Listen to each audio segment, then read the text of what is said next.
If you're looking to make a change to get improved performance, improve your sleep, and help you with your weight loss journey, try Optimum Day and Night. Make a change as soon as you can. And these have been a real game changer in my health journey. Optimum Day helps your metabolism burn throughout the day, and Optimum Night helps you get a really good sleep throughout the night. And here's some real life proof on screen right now. Both Robbie and Michael Owen teamed up with Oxford Natural for their wellness journey, and you can see the results for yourself. So if you want to start your health journey today, click the link in the description below.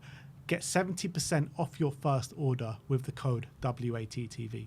Talking about Luka Vuskovic, because everyone's like, what's going on with Luka Vuskovic? No announcement has been made, but no announcement has still been made, but Plettenberg and Romano are both saying today is Vuskovic Day, as he's going to take on his medical tests and do all the usual stuff, and the transfer is going to be finalised today, apparently. Well, Plettenberg says today, Romano says at some point this week. Fixed fee of 53 million euros, 5 million in add-ons, and a 20% sell-on fee as well. So Luka Vuskovic is going to be sold this week. Yeah, it just had gone weirdly quiet because we had the Here We Go a while ago, and you with all the other transfers, very soon after the Here We Go, you're getting confirmation. So now this has gone a few weeks. You're wondering what is going on. Why has it gone so quiet? Is it because he's been at the World Cup? What the reason is it for the delay? Sounds like there wasn't really a hold up. It was just I don't know. They didn't really say a reason. There's just been some sort of delay. It must have been what I said last week about just wanting to get back from holiday, do all the media stuff. So we'll get confirmation. We've obviously spoken about this to death. It's going to be interesting to see how he copes at Brighton and how he copes in the Premier League. Obviously, we're going to keep a keen eye on him. It's important to note we have obviously the first refusal, we have a price match clause and a 20% sell-on clause. So we are invested in Vuskovic doing well, regardless of the fact that a lot of people don't want to see us miss out on what could potentially be a generational, people are calling centre-back talent, and people want him to, some people out there anyway, want him to go there and fail to prove that we didn't make a mistake in selling him, or also a lot of people are out there not happy with the way he left, making a fuss and causing issues with his agent, saying he wants to leave, all this kind of stuff. But the reality is, the better he does at Brighton and the more money he goes for, the better is for Spurs. Yeah, look, I hope he does well. Wish him the best for his time at Brighton, and we'll definitely be keeping a close eye on him, that's for sure. Let's move on and let's talk about two players in Archie Gray and Mathys Tel. There's been some information regarding them from Himothy, I believe it was. And yeah, Himothy says Archie Gray and Mathys Tel are not rated by Roberto De Zerbi. However, Gray is unlikely to leave, but Tel could go depending on forward signings. Gray is very much liked by the hierarchy at the club. He is unlikely to leave this summer. If De Zerbi had his way, he would sell about 10 players this summer. 10 players? I think, aren't we going to sell about 10 players? I think he means like 10 players that maybe were in the squad last season that he had a close look at. I'm not sure, but maybe we will sell close to 10 players. I think we will. Well, how many have we sold already? 4? Well, I guess Vuskovic was in the squad. We have Dragoshin. We have, maybe like Bergvall, Richarlison. You're probably looking at Romero. Yeah, maybe you don't get to 10 who are in the squad, but we're definitely going to get to 10 overall, 100%. When it comes to Archie Gray, obviously he had very high praise of him, didn't he? Back in May, said he's a future captain. He's a player with very, very high potential, but he did also say he's a player that kind of needs to learn one position. He was kind of, because he started off when he first came in, he was one of our most players in form, and everyone was saying he has to play great. He played the first game against Sunderland, and then he didn't start another game, and he was kind of asked about that. I can't remember before which game it was. He was kind of said, "Look, Gray's a great talent, but he needs to know what his best position is," and that is true. I think, but it's not his fault. I think he knows where he likes to play, but he's kept playing here, there, and everywhere, and because he's the Mr. Versatile. And I've heard that other players in the past have said, who have also been in Gray's position, sometimes also say similar things. Remember, I think it was maybe Milner said it, or someone else said it, like, because they're so versatile, it can become they get punished for it sometimes because they're always shunted out their best positions because they're the ones who can play these other positions. So sometimes it can work against you. And I guess you could argue with Gray, has it worked against him on some instances in the fact that he doesn't know his best position? I think it's worked for him and against him. That's the thing, yeah. Because I don't think he would have got the minutes that he would have got in his natural position because of the other players that we had. So I think it did well in a sense for his development, being able to play at centre-back those times and right-back those times because we had no one else. Like, if he wasn't playing there, he wouldn't have played. Yeah, so that's obviously the drawback. When if you're from being versatile, you get shunted out your best position, but also you get more game time because you're always picked. And obviously Gray has he's seen it from both sides. Obviously, I find it hard to believe he doesn't rate him. Like, how harsh is De Zerbi? He doesn't rate Bergvall. He doesn't rate Gray. He doesn't rate Tell. He doesn't rate Spence apparently as well. Like, is he that harsh, or is it more of a personality thing? He just doesn't think these guys are great. I mean, it's hard to know what to believe when it comes to it. He does saying he doesn't rate all these players, but Gray, from what we've seen, he's been a player who plays with a lot of maturity, given his age. Yes, he's got a lot of learning to do, but he's shown his quality, especially in that period last season when he was pretty much the only player. When we were losing every game, standing up to be counted and actually performing on the pitch, whereas he was amongst a whole sea of players completely looking disinterested and looking like they had given up, and he was the only one who seemed like he hadn't. He was scoring goals, he was getting assists, he was, playing really well.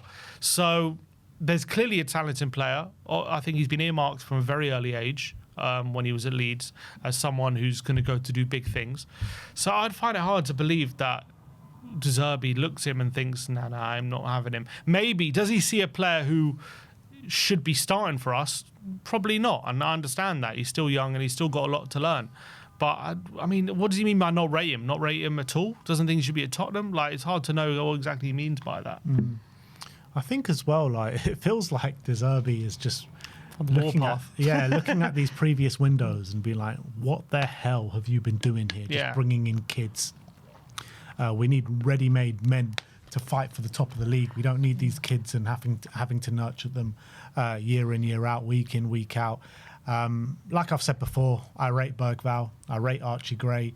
I think Tell can be a good player in the future, but these players are not there just yet. So De Zerbi, I guess when he says he doesn't rate them, I think he probably thinks they've got big potential and a good future, but he doesn't rate them to be able to start for him or to be those guys to make a difference right here, right now. Yeah, I wonder if what the conversations at the moment are De Zerbi looks at Gray as like a youngster who obviously needs to be on the... Well, he's not going to be starting for him as often, and he needs time bedding in, he needs time to grow as a player. And maybe Tottenham are going back to him saying, look, we spent 40 million on this kid. You're going to have to use him more. Like, he is a player that we invested a lot in. That's what I'm saying. And now maybe De Zerbi's saying, look, I know you spent 40 million on him, but he ain't that good yet. Okay, so I need better players. I need more better players in that position. I can't trust Gray as much as you want me to trust him. Maybe those are the kind of conversations happening. Yeah, exactly. And the same goes for Matty's Tell as well. Like, it's obviously well known that we're going for 3 forward plays, 2 of those supposed to be wingers.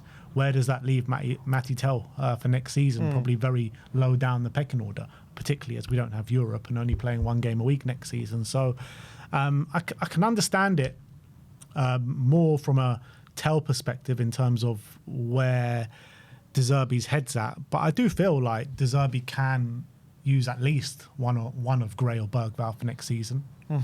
Agreed. I think he should. I think it's important to have those kind of players coming in and then developing and being ready for if, we have to lose a player unexpectedly or down the line a player wants to leave, you have a ready-made replacement coming in, obviously. So I want one of Gray or Bergvall to be sticking around. I think that those things are quite important. When it comes to Matty's Tell, I've obviously been on record. I really do like his talent. I think he's got good mentality. He's got a good head on his shoulders. Doesn't let too many things affect him too much. And I think he's got clear talent. And I think I would like to see it more, but I think we've seen it in glimpses, especially at the end of last season. So I do like him, but if we're talking about getting big players in those positions, it's going to leave him out in the cold again. I think if you're Matty's Tell and you've been through what you went through last season when you were left out of the Champions League squad, you then came into the team, you fought your way into the team, got some goals, and then were left out again in the Premier League team. You then, loads of injuries happened and you got your chance near the end of the season. You did quite well, some good performances, got an important goal against Leeds, and the manager was trusting you in those games. He had to trust you, but he was trusting you, and obviously you ended up staying up. You're probably thinking, okay, next season I've got some really good minutes under my belt. I need a big season next season. I need to be trusted more. And now you're hearing they're going to go big for you, like in your position, and they're going to sign players for big money, and you're going to have to compete with them. He probably just doesn't feel the trust that he maybe wants. No different to Bergvall. No difference at all. It's the same thing. Yeah, exactly. So I wouldn't be surprised if Tell maybe looks at the situation thinking, yeah, I mean, I probably want to move somewhere, and where I'm going to be starting every week. And again, I would say it's a shame to lose him, especially given what Tell would have expected his Tottenham career to look like when he signed. Because the reason he signed here, because we told him, I'm sure at the time, you're going to be part of the first, you're going to be starting a lot. You're leaving Bayern because you're not picked as much, so you're coming here to be picked more, and it hasn't been picked more. So he's probably thinking at this point, if it's not going to happen now, and you've given me a bit of trust, and we stayed up and I did some good performances. If you're not going to give me a bit of trust now, when am I ever going to get it? So maybe that's how he's feeling. And if I'm De Zerbi, I'm 100% looking at Tell thinking, look, I don't think he's ready to start. I don't think he's good enough to start right now. I want Leao, or whatever, not Leao necessarily, but I want a better player there. So yeah, I'll be interested to see how this ends. I would like him to stay as competition at left wing, but I can understand if he doesn't want to do that. Yeah, I'm happy. Look, if De Zerbi feels that he can stay and he can make an impact next season, then yeah, fine. But from what we've seen so far, I don't think he's ready to be part of the squad next season, particularly for what De Zerbi wants to do and looking at the calibre of player that he's bringing in. Be part of the squad? Yeah, to be part of the squad. I don't think he's shown enough, in my opinion. I think he showed some decent performances in a very bad team last season, but we're looking to be a lot better than we were last season. Exactly, and that would mean more chances for our forward players. He was working off scraps. Yeah, but also he was on the wing where he was asked to create the chances, which he didn't really do. So, look, I thought we saw some good performances, and I do think he's got talent, and I do think he's going to be a good player in the future. But I don't think he's anywhere near it just yet. I think he's definitely good enough to be in the squad. Definitely good enough, but it depends who we bring in. Like, if we bring in two good players, like if you bring in a Leao and a Savinho, then what minutes is he ever going to get? But we need a squad. I get that, but what minutes is he ever going to get? He's going to have to fight for them, and obviously he's going to have to be good enough to earn those minutes 100%, but I think he is good enough to do it. Because I feel like even if you favour Savinho as a right winger, still, if ever Leao gets injured, let's say for hypotheticals we bring these two guys in, he's going to favour putting Savinho in on the left ahead of Matthijs Tel. And I can't see Matthijs Tel fighting his way ahead of a Savinho, a Leao, a Kudus, anyone like that. Yeah, I mean, it's tough at the moment, but yeah, obviously it's on him to put in those performances when he gets those opportunities. But I think he's shown last season, when given opportunities to fight for his place, I thought he did all right, especially during that period where, he was only getting scraps by Frank, I remember, and he was still coming in and doing things, and he was looking good. And then he got some starts and he scored. And then as soon as other players came back, he was just dropped again. I thought it was really harsh. The thing though, he did all right, but we're looking for a lot better than all right. Yeah, but I think we're going to be a different team. You're going to see all our attacking players in better scenarios, in my opinion. And I think he's a good player. I think he's got real potential to be a very, very good player. And I think if he was our starting winger next season, I think we'll see a much better Matthijs Tel. That's just my opinion. It's the same with Bergvall and probably even Gray. They're all good players, and they've all got potential to be very good players. But for what we're trying to do now, I just don't think they're there yet. I don't want him to be starting, and I don't think Gray and Bergvall should be starting either. But we need a squad. Yeah. Right now we've got loads of midfielders, but the attackers not so much. Again, if he's on the bench, not getting too much minutes, it's not going to help anyone. But if we don't need him, we don't need him. But but I think we will need him. I think anyway. Unless we replace him, that means we have to sign someone else. Yeah. But I don't know if we will. It all depends on Kulusevski, I guess. Because if Kulusevski is going to play next season, and you're looking into bringing two wingers on top of that, then there is no spot for Matisse. Yeah, that's All right, next up, let's talk about Lucas Bergvall. Spurs Journo says that Tottenham and Forest have open talks for Lucas Bergvall. A deal will be difficult as Spurs are not actively looking to offload, but there is an understanding that Tottenham will let him go for the right price. SZY saying Forest are currently in talks with Spurs for Lucas Bergvall, and Himothy says Lucas Bergvall is likely to leave the club. So hotting up. Yeah, it's heating up here with Lucas Bergvall. If it is with Forest, then we got to drive a very hard bargain. We all remember fresh in the memory what happened last season with Morgan Gibbs-White. But yeah, look, I think once a player wants to go, I think you do have to grant his wishes. And we've just spoken about the whole Gray and Tell situation, and a lot of that does apply to Lucas Bergvall as well. So yeah, I think we'll get good money for him. I wonder how he would be under Ollie Glasner at Nottingham Forest, playing in that 3-4-3 kind of formation he likes to play, the double pivot. I think it'll be good. I think he would be good, but I think he would take a bit of time to adapt. I think he might have some early struggles there. But yeah, I think obviously we've heard we've rejected 45 million, so I wonder what our price is. How high is it? Is it 50, 55? Is it 60? Is it 50 plus a bit add-ons? Would we accept 45 plus 5 or 10 million in add-ons? It's going to be quite interesting to see where our limit is, because 45 million is quite a big bid. Obviously, you're looking at some of the other midfielders who have gone for similar prices. Where does he rank between like Andre Santos? Because he's just gone for 50 million to United. And is he ahead of him or is he behind him? I don't even know. Well, all the Chelsea fans seem to think he's a good player. So, but we think Bergvall's a good player. We think Bergvall's a good player, but Santos was playing a lot more last season, wasn't he? I think than Bergvall. So, yeah, I think I would probably want a similar fee. But I think if you're looking at Forest, you're probably saying Santos on 50. He shouldn't be worth more than that. That's probably what you're thinking if you're Forest. Yeah, but again, they've had a 45 million bid rejected and they're still at the negotiation table. Yeah. So if you're going to go up from 45 million, you're thinking probably 50, 55 million, probably end somewhere there with maybe a sell-on fee or something like that. Yeah, I think it'll probably be about 50 with maybe some add-ons and a sell-on. Yeah, that'll be that. I'd agree with go that. to like 55 and that'll be that. And it's a shame because we've all fallen in love with Bergvall ever since he's come to the club, and he's been such a breath of fresh air at times. But look, at the end of the day, we're going in a different direction this summer. Lots of change, and it is a shame to be losing such talented young players. But when you've signed too many of them, this is kind of the situation we've put ourselves in. So we only have ourselves to blame. But I mean, look, this transfer window, what we're seeing right now, with Bergvall leaving, Vuskovic leaving, potential of Matisse Tell leaving, potential of Archie Gray, like, this is just a damning indictment of Spurs' previous transfer windows. It really is. That's all it is.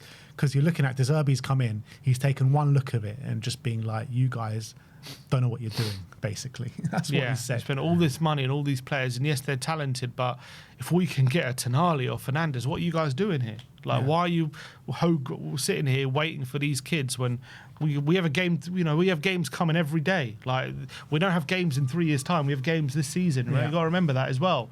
And so that's probably how he's looking at things. And I would love a scenario where these kids can stay and help grow us grow as a team. They can grow with us as a team. But the reality is, over these last 2 years, they've been overplayed, and we've been completely on our knees when it comes to the results we've been getting. And it's because we've been relying on these kids way too much.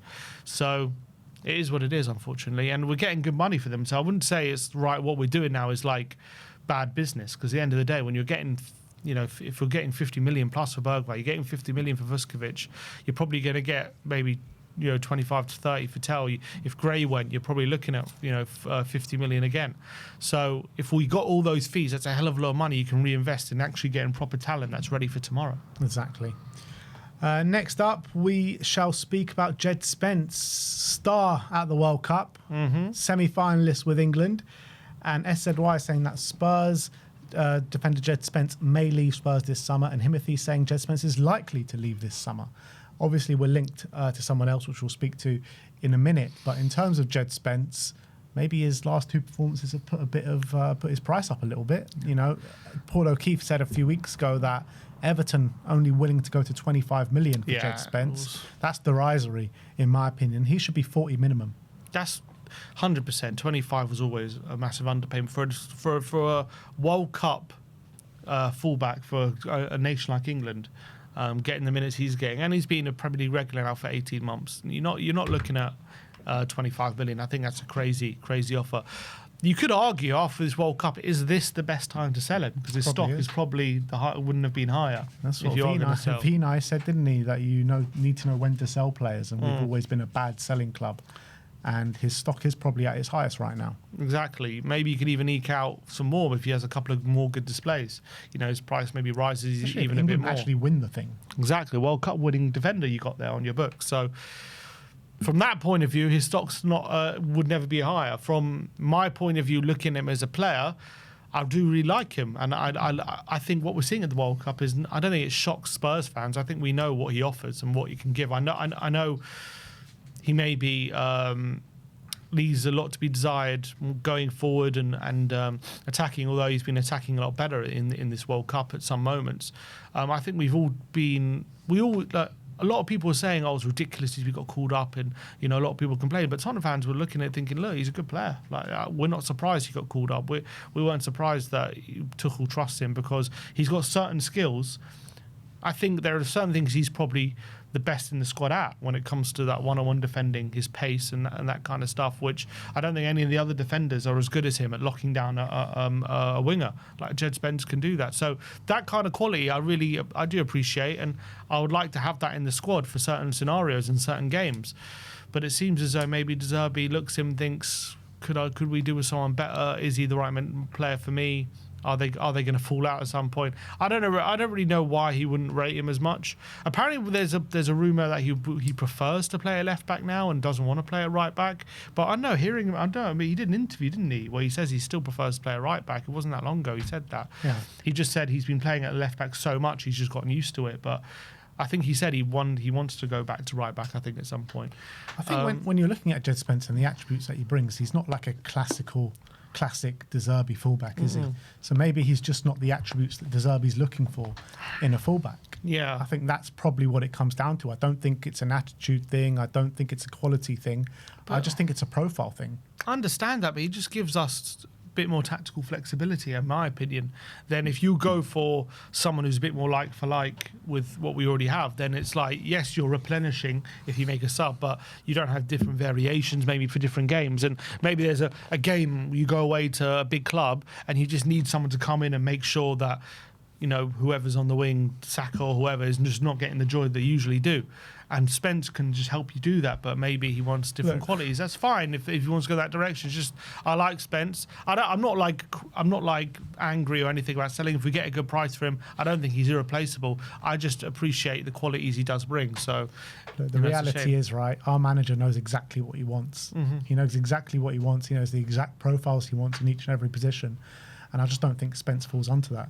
I would like to keep Spence. I agree with you. I like the idea of having a different variation of fullback that you can bring on or start in certain games. But I think that's clearly De Zerbi doesn't want that. De Zerbi wants his own profiles that he knows is going to work in his system. Well, we say clearly. At the moment, it's not clear. It's only ITKs, isn't it? Have we heard it from any journalists about Spence? So we'll have to, await. But look, we have to give the ITKs credit. They've been very much ahead of the game in a lot of different things. So, you can't take it as gospel, but when they say something like that, when a few of them are saying it now, you've got to, I think it's important to talk about and theorise about. But until we hear it from journalists, I'm not going to say it's definitely the case that De Zerbi doesn't want him. But it could be likely the case. It could be, and we also saw he didn't use him as much, did he, last season? Not at all. When he came in. I think he started one game at left back, and that was it because the doggy was injured. So that's that. In terms of who could potentially replace him, SZY says that Spurs have made an inquiry for Nottingham Forest fullback Neco Williams. I was speaking to Wolfie about him last night. He said he was hands down Forest's best player last season, better than Anderson, better than Morgan Gibbs-White. That's what he was saying. Did he say how much it would cost? No, he just said good luck. Good luck with Marinakis. They don't want to sell him. I said, would you take Spence over him? He said no, but he would take Spence. With Neco Williams, he said he's a guy that can play equally as good on the right or the left. I think he, in terms of profile-wise, will fit more what De Zerbi wants than a Djed Spence. But is he better than a Djed Spence? Yeah, I think definitely last season he was. He was very impressive last season. I actually do really like Neco Williams. I actually thought he was decent at Liverpool, and then obviously he's gone to Forest and really, really grown into the fullback that everyone hoped he would like become. Can be an inverted fullback. He's got a really good shot on him. He's got a really good when he gets in the final third as well. A lot better at that end of the pitch, isn't he? I don't think he's bad defensively. He's like aggressive. He's like a bit like Robertson. He just like puts everything on the line. He's a very, very hard worker. Obviously, when it comes to pace, strength, one-on-one ability, dribbling ability, I think you've got to look at Djed Spence and his ability to carry the ball, that kind of stuff. I think Spence is better in those kind of facets. But obviously, I think Nico's still not bad at those facets, while also being a lot better going in the final third, a lot better going forward. I think a lot better in his general play as well. So I don't mind the idea. I wonder if it is true that De Zerbi doesn't like Spence and he wants Neco. Obviously, Spence came from Forest. He has an affinity there. Glasner might like him to play at wing-back potentially. I think he could do a good job for Glasner. Could there be a swap deal in the offing potentially if we don't want to pay too much for Neco and we want a good price for Spence? You know, I could see Forest wanting Spence. He was very well liked there, wasn't he? And if we want Neco and he's willing to go, I wonder. It depends if he wants to play him on the left. I saw somewhere this morning that Forest have just signed a right back. I'm not sure who it is. It's someone. I can't find it right this second, but I'm pretty sure I just saw that Forest have just signed a right back. So I'm not sure if they'll take Djed Spence. But they have. Who do they have at fullback? They got Ole Einar still, don't they?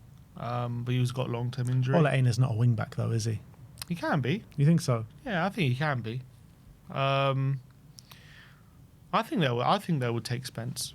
I could see Forest, but and the question would be, would Spence want to go to Forest? And I think obviously he's a place where he was well liked. Maybe he would be.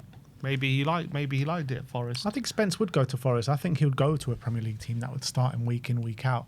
I think the more likely where a deal could be done is with Lucas Bergvall. I think they're at the negotiation table right now for Lucas Bergvall. Probably during the negotiations they've made an inquiry for Neco Williams.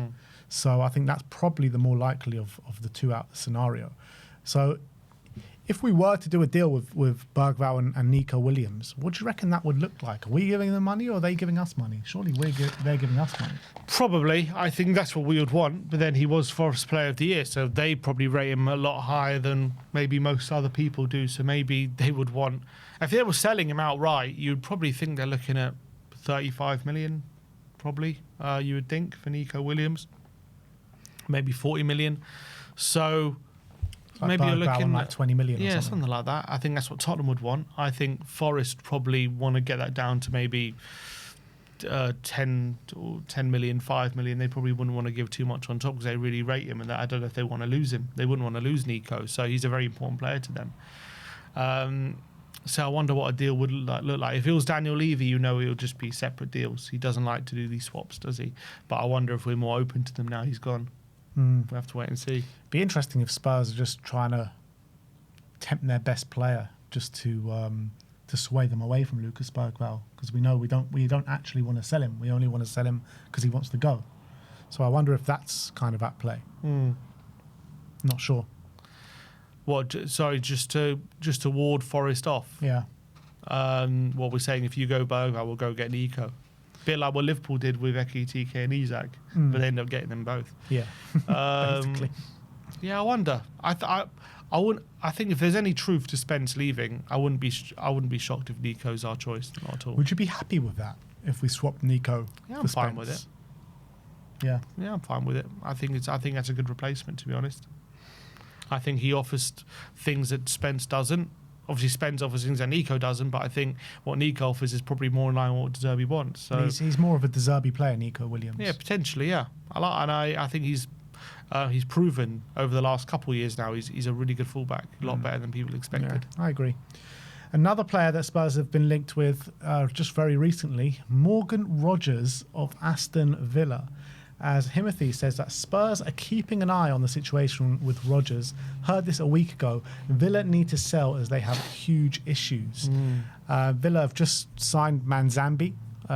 Obviously, they've just let go of Tielemans. Tielemans has just joined Manchester United. But I think they've lost money on that because Tielemans has gone for 35 million. Manzambi has come in, like 50 million. So they've spent money in that. I think a bit more than that, yeah. Okay. But Morgan Rogers has obviously been heavily linked with Arsenal so far this window. They've been quoting the price of like 130 million. I don't think Arsenal are going to get anywhere near that 130 million for Morgan Rogers. But why not if they really want him? I don't know if they want him that much. Oh, I see. Right, yeah, okay. I don't know. I think... But would you say, like, given that Anderson's 116, is Rogers not 130? I think for us, potentially. I just don't know. With Arsenal, they've got Eze there. They've got Odegaard there. They're looking for more out-and-out wingers out on the left, and I just don't think Rogers is that. Yeah, they've got obviously Eze. They've been rumoured to be letting go of Odegaard. We'll have to wait and see what's going on because he has had now a couple of poor years, to be honest, at Arsenal. The thing is, it's true. He looked fantastic at the World Cup, by the way. He has, yeah. Odegaard. I feel like this might be swayed with like Julian Alvarez now because Julian Alvarez apparently has been heavily linked with Arsenal over the last 24 hours. That Atletico Madrid don't want to sell to Barcelona. So if Arsenal come in with a big money move for Alvarez, I think they don't get Rogers. Yeah, it's going to be there's already confirmation, is it? Trossard's going, so they're now at the moment only got one left winger, and that's Martinelli, who's also been out of form for a while. Who's probably someone they want to try and upgrade on. But the thing is with Rogers, I think he does kind of very similar to Eze at the moment. So I wonder if they sell Rogers, what would that say about potentially about Eze's long-term future at Arsenal? Could he be available in maybe this summer or maybe in a year's time? Barge pole, mate. Obviously, we're not going to sign him from Arsenal, are we? But for us, I've always said, if you're looking at our number 10 position right now, is there anyone you're fully confident on right now? As I think we've got very good players there, but unfortunately, due to their individual circumstances, it's hard to be fully confident with any of them right now as our starting number 10 going into next season. If they're all fully fit and they're all being individually all as players, I love all of them as our number 10s. Xavi, Maddison or Kulusevski. Either one, you can pick any of them. If they're all fully fit, I'd love all of them. But unfortunately, they've all got big problems at the moment. So could we do with another player? Now, the question is, do we spend 130 million on that other player? He does fill in on the left-hand side, which would help as well. Obviously, he comes in as our best number 10. So if that happens, then there would have to be some full people from that players in that position. And I wonder if would Maddison be that guy? Would it be Decky? Would it be Xavi? I don't know. But someone's going to have to go, aren't they? I think with Decky, it's a hard one to assess because he could be a right winger for us next season. Who knows what's going on with Decky? But I think what would happen is that you keep all of them for next season, but then the season after, next summer, you probably look to offload James Maddison. I think that is the most realistic option because of his age. You're looking at going into next season, I'm talking about 27, 28, with Morgan Rogers and Xavi as your 10. That is mouth-watering, isn't it? That is mouth-watering. So I say go get Rogers at all costs because he'll be our best number 10 for this season, sharing the role with James Maddison. It will give the opportunity for Xavi not to be rushed back and everything like that. And then next summer, potentially you go and offload James Maddison going into his 30s. And for now, you can obviously leave Xavi out of the squad for now anyway. He's not going to be playing anytime soon. And also, he can fit on the left if need be while we sort that position out. So what are we saying right now? We want Arsenal to sign Julian Alvarez then? Is that what we're saying? Just slap 130 million down Spurs and ask the question, why not see what could be done? If it'll put 130 million and ask Arsenal, try beat that. You try, you see what you can offer. Because, again, we went through some of the financials. We probably could do this if we really wanted to. If we get good prices for some of the players that we're selling, we can put down 130 million. And someone like Morgan Rogers, if you got an opportunity to get someone like that in, you take it. Obviously, last summer we were talking, I think it was 70, 80 million for him. I think there were rumours what we inquired on deadline day, but we're never really serious, were we, when it came to Morgan Rogers? But I'm not saying we're serious now either, but if we are, I think he's worth the money. Slap it down, ask the question, can anyone else beat that fee? And I think we should definitely try and get him. He's phenomenal. He's very unique as well in the way he's got unbelievable qualities in the final third, but his ability to turn on the ball, shield the ball, and hold players off who are stronger players. I think it's very difficult to match. I can't think of anyone in the Premier League who can turn on a ball like he can. As I've said before, I've seen him turn on the likes of Saliba and Rice and players who, some of the best defensive players in the league, and he's able to shove them off. He's incredible, Morgan Rogers, and he's been brilliant for Aston Villa now for a couple of years. If Arsenal do go for Alvarez, I think there's a real opportunity for us. I think if Arsenal's still at the table, he'll favour Arsenal over us for sure. And I think as well, if it's true that Villa are in big financial problems, then they'll probably accept something that's below 130 as well. You could maybe get closer just to the 100 million mark. But it would be quite something if we went and got Villa's best player and one of Newcastle's best players as well, the same transfer window. That would be quite something. It's already something, yeah. 2 17th places, Villa and Newcastle complaining about us all windows, saying, "Why? How can they spend all this money and just go and get the 2 of their best players pretty much?" The problem is Rodgers would be having to give up Champions League football to come. Yeah. I guess the difference is with Tonali, they weren't in Europe. Yeah. Fernandes, obviously relegation. Van Hecker, there was conference, but is that really much of a big giving up?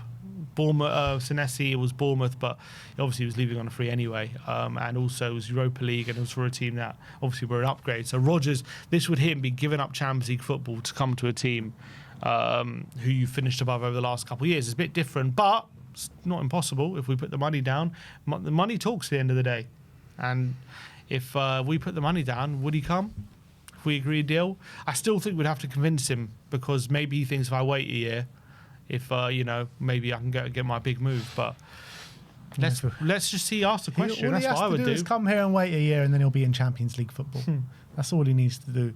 But yeah, I would do my best to go and just test the waters a bit and see if he's just even open to the move.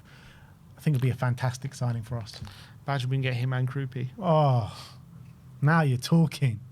I can't see it. I think it would be one or the other. I can't see us getting both. And Savinho. Get them all. Get them all. Just sell everyone else. Sell the stadium to get all these players. Yeah, well, we'll see what happens. But talking on Kroupi, there's been an update, not very reliable, from Team Talk saying that Tottenham are growing increasingly confident of signing Junior Kroupi this summer. PSG have cooled their interest and now are focusing on moving for Ferran Torres instead.